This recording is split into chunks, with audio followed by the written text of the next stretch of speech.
حضرت جابر بن عبداللہ رضی اللہ تعالیٰ عنہ روایت کرتے ہیں کہ رسول اللہ صلی اللہ علیہ وسلم نے فرمایا، مجھے 5 ایسی چیزیں عطا کی گئی ہیں جو اس سے پہلے کسی نبی کو عطا نہیں ہوئی۔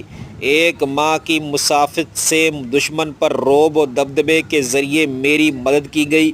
زمین میرے لیے مسجد اور پاک کرنے والی بنائی گئی ہے کہ لہٰذا میری امت کے کسی بھی شخص کو نماز کا وقت آئے تو وہ نماز پڑھ لے۔